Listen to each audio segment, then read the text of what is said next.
கல்லாப்பட்டி தமிழ் நேயர்களுக்கு அன்பார்ந்த வணக்கம். இன்னைக்கு நம்ம பார்க்க போற காணொளி இன்னைக்கு ரிலீஸ் ஆன திரைப்படம் மிஸ்டர் அண்ட் மிஸ்ஸஸ் திரைப்படத்தில் திரைவிமர்சனம் தான் நம்ம பார்க்க போறோம். வனிதா விஜயகுமார் இயக்கி இந்த படம் ரிலீஸ் ஆயிருக்கு. இந்த திரைப்படம் எப்படி இருக்கு, இந்த திரைப்படத்தை பத்தி மக்கள் என்ன சொல்றாங்க, நாம இந்த திரைப்படத்தை பத்தி என்ன சொல்ல போறோம், வீடியோ மறக்காம முழுசா ஸ்கிப் பண்ணாம.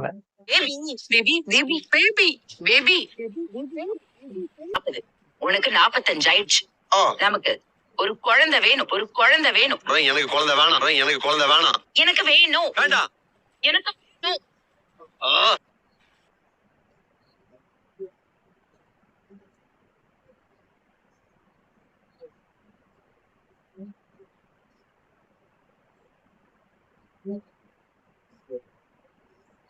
மிஸ்டர் அண்ட் மிஸ்ஸஸ் இன்னைக்கு ரிலீஸ் ஆன திரைப்படம். இந்த திரைப்படத்தில் வந்து ராபர்ட் மாஸ்டர், வனிதா விஜயகுமார், ஷக்கீலா, ஸ்ரீமன், ஆர்த்தி கணேஷ், பவர் ஸ்டார் சீனிவாசன் மற்றும் இந்த திரைப்படத்தில் எத்தனையோ நடிகர்கள் இந்த திரைப்படத்தில் வந்து நடிச்சிருக்காங்க. இந்த திரைப்படத்தோட டைரக்டர், அதாவது writer and director Vanitha Vijayakumar. இந்த திரைப்படத்தோட தயாரிப்பு ஜோவிகா விஜயகுமார்.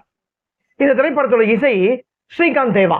இந்த திரைப்படம் வந்து நல்லா இசையமைச்சிருக்காரு. பேக்ரவுண்ட் மியூசிக் அந்த இருக்கட்டும், அடிக்கடிக்கு நமக்கு பேக்ரவுண்ட் மியூசிக்கு ததிந்தினத்தான் வந்து நமக்கு போடுறது வந்து நமக்கு வந்து வெறுப்பை மூட்டுது.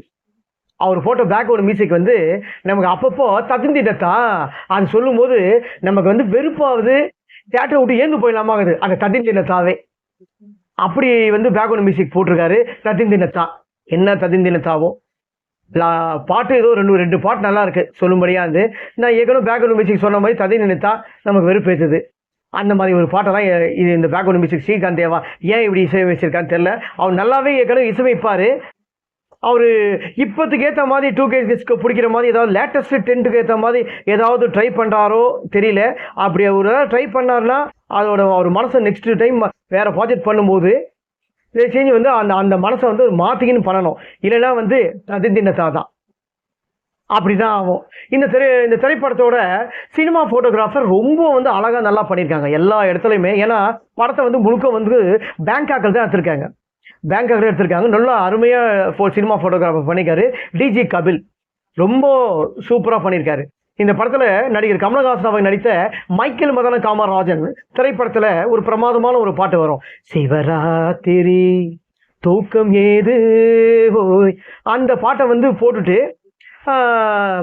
ராபர்ட் மாஸ்டரும் வேற ஒரு லேடியும் ஒன்று கதாநாயகி விருப்பத்துக்காக ஒன்று பண்ணுவாங்க.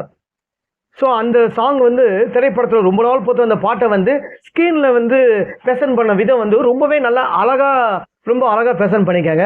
அந்த இடத்துல சினிமா ஃபோட்டோகிராஃபர் டிஜி கபில் வந்து ரொம்ப அழகாக நல்லா பிரமாதமாக பண்ணியிருக்காரு. டிஜி கபில் வந்து சினிமா ஃபோட்டோகிராஃபருக்கு ஒரு பெரிய அசாப்ட் ரொம்ப நல்லா பண்ணிக்காரு. அதே மாதிரி இந்த படத்துக்கு வந்து மெயின் எடிட்டர். இந்த படத்துக்கு எடிட்டர் தான் இந்த படம்ன்ட்டு இல்லை, எந்த திரைப்படமாக இருந்தாலும் ஒரு எடிட்டர் தான் மெயின். ஏன்னா எடிட்டர் 2.5 படத்தை வந்து நம்ம நசை கிச்சுக்கு குப்பையோட போட்டு கட் பண்ணி நம்ம ஃபாஸ்ட்டாக எடுத்துகிட்டு போயிருப்போம். ஆனால் அதை எல்லாத்தையும் எடிட்டருக்கு வந்து ஒன்றா ஆக்கிறது எடிட்டர் சைடு தான். ஸோ எடிட்டர் இல்லைன்னா எதுவுமே இல்லை. ஒரு 5 நிமிஷம் பாட்டு அப்படியே நம்மக்கிட்ட வந்து கண்ணு மூஞ்சி தெரியாமல் ட்ரெஸ்ஸை ஹீரோவை வந்து கட் பண்ணி லொக்கேஷன் மாற்றி எடுத்துருக்க சேஞ்ச் பண்ணதை அதை எடிட்டிங்கை வந்து ஒன்றா ஆக்கிறது வந்து எடிட்டர் தான். ஸோ அந்த எடிட்டர் தான் மெயின். இந்த படத்தில் வந்து மிஸ்டர் அண்ட் மிஸ்ஸஸ்ல எடிட்டர் வந்து ரொம்ப பிரமாதமாக பண்ணியிருக்காரு. பாலா ரகு அவங்கவுங்களுக்கு கொடுத்த கதாபாத்திரம் இந்த ப்ரெசென்ட் பண்ண விதம் வந்து ஸ்க்ரீனில் ப்ரெசென்ட் பண்ணுற விதம் ரொம்பவே நல்லா பண்ணியிருக்காங்க. இந்த திரைப்படத்தோட கதைன்னு சொன்னால் கதாநாயகி வந்து ஒரு 40 வயசு ஆயிடுச்சு. கதாநாயகன் அவருக்கு வந்து ஒரு 45 வயசு ஆயிடுச்சு. ஸோ இவங்க 2 பேரும் வந்து குழந்தை பெற்றுக்கணும்னு நினைக்கிறாங்க. அதாவது கதாநாயகன் இல்லை, கதாநாயகி தான் குழந்தை வேணுன்றாரு. ஒரு கட்டத்தில் கதாநாயகி தான் காதலிச்சு கல்யாணம் பண்ணும்போது எனக்கு குழந்தையே வேண்டாம் அப்படின்னு சொல்லுவாங்க. ஆனால் கதாநாயகன் என்ன பண்ணுவார், ராபர்ட் மாஸ்டர் குழந்தை வேணும்னுவார். நான் வேணாம் நீ வேணும். இதெல்லாம் வந்து இந்த கன்றாவி தான் நம்ம 2 ஸ்க்ரீனில் வந்து பார்த்துட்டு உட்காந்துருக்கிறோம். இவன் வேணும் அவ வேணாம், இவன் வேணும் அவ வேணாம். என்னங்க இது? இதெல்லாம் ஒரு படத்தில் வந்து காட்டின விதமாக நம்ம வந்து 190 ரூபா 170 ரூபா கொடுத்து நீ வேணும் வேணாம் ஒரு கேடு கிடத்துறமா இதை பார்க்க நம்ம வந்து உட்காந்துக்கிறோம். இப்படிப்பட்ட ஒரு படத்தெல்லாம் இந்த வச்சிருக்கிறாங்க. அவங்க ஒரு கட்டத்தில் வந்து இவ குழந்தை, அதாவது இவ குழந்தை வேணும்னு சொல்லும்போது அவன் கதாநாயகன் இது பண்ணாரு. இப்போ இவ கதாநாயகி வனிதா விஜயகுமார் குழந்தை வேணும்ன்றாங்க. இவ வந்து ஏஜ் கடந்துருச்சு.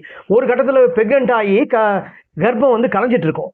அந்த கலைஞ்ச தொட்டு இவருக்கு அடுத்த குழந்தை வந்து பிறந்ததுன்னா கண்டிப்பாக இவங்க உடம்பு வீக் ஆகிடும். அந்த ஒரு விதத்தில் வந்து இவர் சொன்ன தொட்டு இவர் குழந்தையே வேண்டாம் வேண்டாம்னு ஒத்தகா நிற்கிறாரு.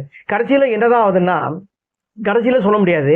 இதுக்கு இடையிலேயே வந்து ரொம்ப ஆபாசமான காட்சிகள். நம்ம எது இது சொல்லணும்னா, இவர்களுக்கு குழந்தை வேணாம் அப்படின்னு சொல்லும்போது இவ கம்பல் பண்ணி கதாநாயகர்கிட்ட எப்படியா நம்ம வந்து குழந்தை பெற்றுணும் சொல்லிட்டு ஒரு பாக்ஸ் இருக்கும். அதாவது டாக்டர் வந்து இது பண்ணது தான். ஒரு பாக்ஸில் வந்து ஆணுங்களோட உறுப்பு கிட்ட நம்மளோட ஸ்டோன் சொல்லுவாங்க பார்த்தீங்களா, ஸ்டோன். அந்த ஸ்டோனுன்னு சொல்லலாம். அப்படி இல்லைன்னா சுத்தமான தமிழில் நான் உங்களுக்கு அந்த ஸ்டோனை வந்து தமிழில் சொல்லணும்னா ஆண்களோட விந்து. அந்த விந்தை வந்து நம்மளோட கம்பல் பண்ணி அதை எடுத்து அந்த பாக்ஸ்குள்ள அடைக்கிறதுக்கு கதாநாயகி வனிதா விஜயகுமார் ரொம்ப ஆபாசமான காட்சிகள் இந்த திரைப்படத்தில் வந்து வச்சு அதை எப்படியா எடுத்து பாக்ஸில் போட்டு நம்ம டாக்டர் கிட்ட கொடுத்து இவர் மூலமா நம்ம வந்து குழந்தை பெற்றுக்கிறான்னு எவ்வளோ முயற்சிகள் நடக்குது. ஆனால் அந்த முயற்சிகள் ஒவ்வொரு முயற்சி கட்டத்திலையும் அது ஃபெயில் ஆகி போயின்னு இருக்கு. கடைசியில் வந்து ஏதோ ஒரு கட்டத்தில் வந்து பிரெக்னென்ட் ஆகுறாங்க. ஆனால் அவள் குழந்தை பெற்றுக்கிறாளா இல்லையா, இல்லை அந்த குழந்தை பெருக்கும் போது அவர் உயிருக்கு ஆபத்து ஆச்சா இல்லையா, இந்த படத்தோட ஒரு கேவலமான ஒரு 2.5 hour படத்துக்கு 2.5 hour படம். இந்த கேவலமான கதைக்கு ஒரு 2.5 hour படம். ஸ்கிரீன் பிளே கிட்டத்தட்ட ஒரு 141 இது ஒரு நிமிஷம் ஓடுது.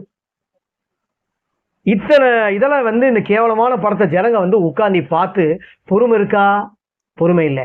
ஃபர்ஸ்ட் ஆஃப் ஃபுல்லாக இந்த படத்தை வந்து நமக்கு எப்படி தோணும்னா, அடல்ட் ஒன்லி படம் எப்படி இருக்கும், அடல்ட் ஒன்லி கிட்டத்தட்ட அதை என்ன சொல்றேன்னா, ஒரு செக்ஸ் படம் எப்படி ஓடுமோ அந்த படம் தான் பாதி தான் இந்த திரைப்படத்தை வந்து கொண்டு போயிருக்காங்க டைரக்டர் வனிதா விஜயகுமார்.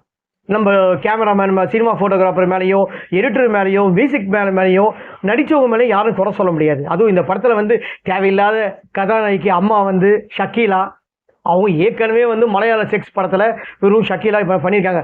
தமிழில் ஏற்கனவே அறிமுகம் ஆனாலும் இருந்தாலும் இந்த திரைப்படத்தில் வந்து நடிச்சிருக்காங்க. இந்த திரைப்படத்தை கூட ஏகப்பட்ட சலிக்க முடியாத ஆன்டிஸ்களை போட்டு அவங்க போட்டிருக்க காஸ்டியூம்ஸு, மேக்கப்பு காரி துப்புற மாதிரி இருக்குது. மேக்கப்லாம் அப்படிப்பட்ட கேவலமாக இருக்குது. டைரக்டர் வந்து பார்த்தாங்களா இல்லைன்னு தெரியல, இல்லை டைரக்டர் ஓன்னே விட்டாங்களான்னு தெரியல. இந்த திரைப்படத்தை பார்க்கறது வேற ஆர்டிஸ்டுங்கள்லாம் வந்து உட்காந்துக்கிறாங்க. இந்த திரைப்பட ஸ்க்ரீனில் பார்க்கும்போது இப்படிப்பட்ட ஒரு மட்டமான திரைப்படத்தை நம்ம வந்து மக்களுக்கு வந்து நம்ம ப்ரெசென்ட் பண்ணுறோமே, இது ஒர்க் அவுட் ஆகுமா, ஒர்க் அவுட் ஆகாதா, கொஞ்சமாவது ஒரு தெரியலையா? ஏன் சார் உங்களுக்கு வந்து வனிதா விஜயகுமார் அவர்களே, உங்களுக்கு ரைட்டர் தெரியலன்னா கூட கிட்டத்தட்ட எவ்வளோ பேர் இன்னும் ஸ்க்ரீனில் வந்து நம்ம வர வைக்க முடியும், நம்மளோட கதை வராதா வராதா வராதான்னு சொல்லிட்டு எத்தனை எழுத்தாளர்களும் வசனகத்தாளர்களும் வந்து நிற்கிறாங்க தெரியுமாங்க. மழையும் வெயிலும் பார்க்காம ரோட்ல சுத்தி நிற்கிறாங்க. அந்த மாதிரி யாராவது ஒருத்தர் கதையை வந்து எடுத்து, அந்த கதையை நீங்க யாராவது எடுத்து அந்த மாதிரி கதையில வந்து அவங்க பேரை போட்டு நீங்க டைரக்டர் பண்ணியிருக்கலாம். அந்த மாதிரி ஒரு ஸ்கீம் பிளே வந்து பெசண்டா கொடுத்தீங்கன்னா நல்லா இருக்கும். இப்படிப்பட்ட ஒரு, அதாவது எப்படி ஒன்னா எடுத்தா நம்ம செக்ஸ் படம் மாதிரி எடுத்தா படத்தை பார்த்துருவோம்னு நினச்சிக்கலாம். என்னங்க இது, பவர் ஸ்டார் சீனிவாசன் அவரெல்லாம் எதுக்கு போடுறீங்க? பவர் ஸ்டார் சீனிவாசன் தான் அவன் பேர். அவரோட உடம்புலையும் அவரோட முகத்துலையும் சிரிப்பும் இல்லை, அவர்கிட்ட பவரும் இல்லை. அந்த மாதிரி தான் இது பவர் சீனிவாசன். அவரை போய் தேவையெல்லாம் போட்டுக்கிட்டு அசிங்கமான வேலைங்க. இவன் பொம்பளை அவன் கட்டி போச்சுக்கிறான், அவன் பொம்பளைய இவன் கட்டி போச்சுக்கிறான், இவன் வேலைக்காரியை வந்து அண்ணங்காரன் வயசானப்பா அவன் போய் கட்டி போச்சுக்கிறான். என்னங்க கேடு கடத்த மாதிரி இது கேவலமா? வனிதா விஜயகுமார் அவர்களே, 190 ரூபா 170 ரூபா கொடுத்து பார்க்குறவங்க வந்து ஒரு மிடில் கிளாஸ் சினிமாவை லைக் பண்ணி ஏதோ சின்ன மெசேஜ் இருக்கும், இல்லை வந்து பார்த்தீங்கன்னா டைம் பாஸ் ஆகும் அப்படின்னு சொல்லுவாங்க. இப்படிப்பட்ட கேவலமான படத்தை நாங்கள் கஷ்டப்பட்டு காசு கொடுத்து பார்க்குறவங்க கேன பசங்களா? ஃபேமிலியோட பார்க்க வேண்டிய திரைப்படமா இது? பேச்சுலரோ இப்படிப்பட்ட ஒரு கேவலமான திரைப்படம் எடுக்காதீங்க. கதை வந்து ஒரு நல்ல பிரமாதமான கதை. அந்த கதையை வந்து நீங்கள் ஸ்க்ரீன் பிளேயில் வந்து கொண்டு போன விதத்தை வந்து வேற மாதிரி கொண்டு போயிருந்தாங்கன்னா இந்த திரைப்படம் வந்து ஒரு நல்ல ஃபேமிலியோடு பார்க்க வேண்டிய திரைப்படமாக இருக்கும்.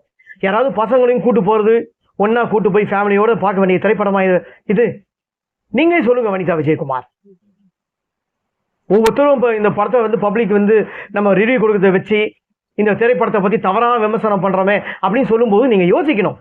படத்தை நல்லா இருந்தால் கண்டிப்பாக நல்லா இருக்குதான் சொல்ல போகிறோம், நல்லா இல்லைன்னா நல்லா இல்லைன்னு தான் சொல்ல போகிறோம்.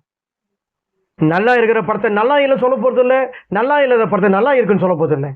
படம் நல்லா இருந்தால் கண்டிப்பாக பப்ளிக் போவாங்க. யார் திரை விமர்சனம் கொடுத்தாலும் கண்டிப்பாக வந்து போவாங்க. இந்த படத்தில் திரைப்படத்தில் கிளைமேக்ஸ் காட்சி கதாநாயகன் அந்த குழந்தையை வாங்கிட்டு ராபர்ட் மாஸ்டர் வந்து ஒரு ரியாக்ஷன்ஸ் நல்லா அழுதுன்னு காட்டுவார். அந்த இடத்துல வந்து கதாநாயகன் உண்மையிலேயே அந்த ஒரு சீன் நல்லா பண்ணியிருக்காரு. அதுக்கப்புறம் பார்த்தீங்கன்னா அந்த சீன்லேயே கிளைமேக்ஸ்லேயே ஸ்ரீகாந்த் தேவா அவர்கள் ஒரு மியூசிக் பாட்டு வரும். ரொம்ப நல்லா பிரமாதமாக அந்த பாட்டு நல்லா பாடியிருக்காங்க. பாட்டு ஹை ஸ்பீச் நல்லா கொண்டு போயிருக்காங்க. அந்த பாட்டுக்கு நமக்கு வந்து ஸ்ரீகாந்த் தேவா அவர்கள் போட்டது நமக்கு ஒரு ஃபீலிங் தருது.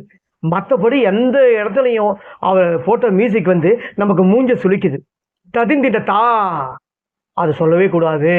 இது எல்லா இடத்துலையும் கிளைமேக்ஸில் முடிகிற வரைக்கும் கிளைமேக்ஸ் முடிகிற வரைக்கும் ததிந்தினத்தா அந்த மியூசிக் வந்துனே தான் இருக்குது. அது அந்த இடத்துல நிற்க மாட்டேது. இந்த திரைப்படம் ஃபேமிலியோட வந்து பார்க்க முடியுமா கேட்டால் கண்டிப்பாக அந்த படம் ஃபேமிலியோட பார்க்க முடியாது. இந்த படம் வந்து ஒரு செக்ஸ் படம் தான். வனிதா விஜயகுமார் அவர்கள் இயக்கிய நடித்த திரைப்படம் முதல் திரைப்படம் நல்லா எடுத்திருக்கலாம். ஆனால் இயக்கிய முதல் படம் சொல்ல முடியாது. இந்த மாதிரி திரைப்படம் வந்து நல்ல கதையாக கொண்டு போய்க்கலாம். ஆனால் செக்ஸ் படமாக கொண்டு போயிட்டாங்க.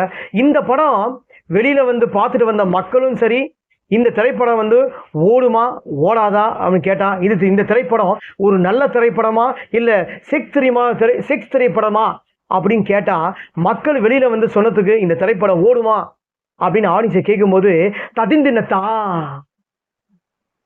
இந்த திரைப்படத்துக்கு வந்து மக்கள் கொடுத்த கருத்து ததிந்தினத்தா.